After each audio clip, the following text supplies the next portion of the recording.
Hey guys, here's Louis with an update on the original 68 Firebird deck lid restoration. This is part 2 of 3. Alright guys, so after I cut the deck lid, one side, the inner side is inside the car for now. So now this is my next move. Always when you are going to attack any project on your car, think about it. Take a step back and take a good look at it and try to figure out some strategies, and you will come out with the best strategy that could be taken for the next move. So all this, I will be sanding it down, okay, all this rust, and I'm going to shoot a primer that it is for direct to metal. Okay, the reason I like it because it's not that expensive. Everybody has different choices of the primers they like to use, and I have my choices, the ones that I like to use. It's not that expensive and does the job. It never reacted and came back to bite me in the rear end. It worked. It did its job, so I keep using it. So I'm going to shoot that primer that is also used for direct metal. For, well, at least in my lifetime, I know that I ain't gonna have to worry about rust coming back. Okay. Now, if you guys remember seeing in the beginning of the video, I show you that this deck lid was very wavy on the lip, which you usually put your hands to lift it up. I banged some of it out already. I banged some of the dents on the other side, and look what I have here. So I have a piece of angle iron, okay, very thick piece of angle iron, and lucky enough the Firebird lip on the deck lid is pretty straight. It's pretty straight. That guy is not really curvy or anything like that. It's pretty straight on. So if you guys could see, it's a gap. It's a gap right there. You guys could see the light of the garage right there. You see my hands waving on the other side. So I have here a body hammer, and I'm just gonna knock it so I don't see this gap no more. And let's see how straight I could possibly get this. I want you guys to remember something and think about it. All right, I did not know better when I started this hobby on my own. You live and you learn. In this hobby, if you're brave enough to pick up the tools and run with it, you will learn. You will learn a whole lot of things from trial and error also. Believe me. Guys, when you are hitting your metal with your body hammer, when you're going to hit it, don't hit it so hard like you're trying to break the thing or you're trying to dent it, you know, or anything. You'll be surprised how much metal moves when you strike it. You'll be surprised when any little tap, how that metal just moves. Okay, so just tap it, you know. We're talking about deck lid here. We're not talking about frame or anything like that. And you will see. All right, guys. And now this lip is much, much more better. Okay, more straight. If you guys remember, there was light shining down when I put the angle iron. Okay, you can't see nothing now. She had a nasty dent right there. Okay, came out beautiful. All right,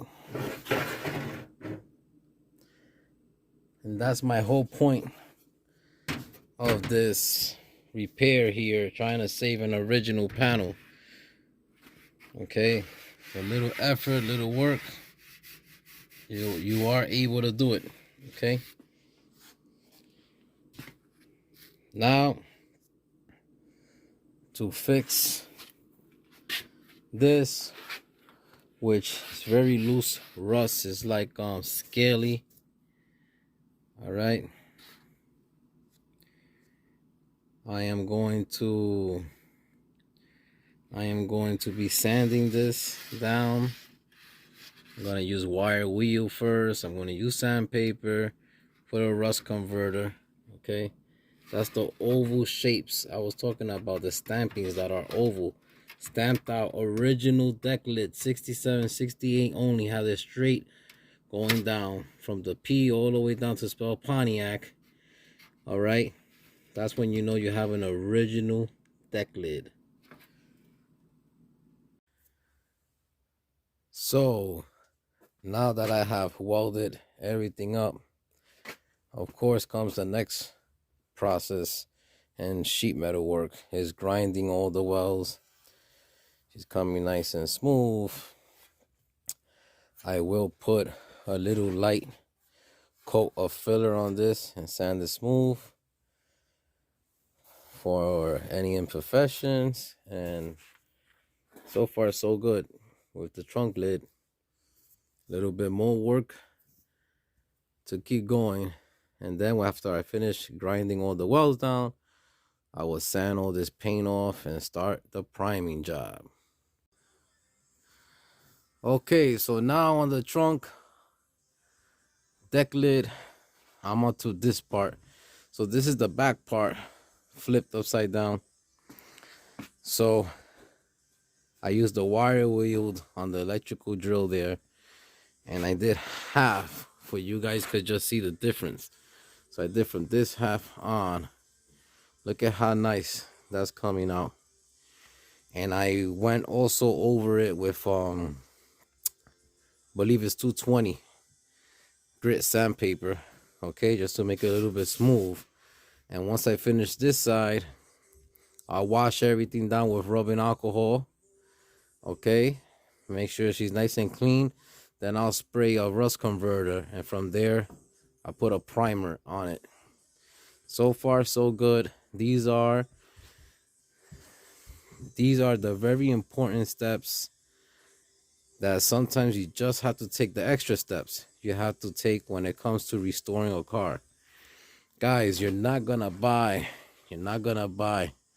a car, a classic car that needs a whole lot of restoration and is gonna get built by itself, or magically just happens.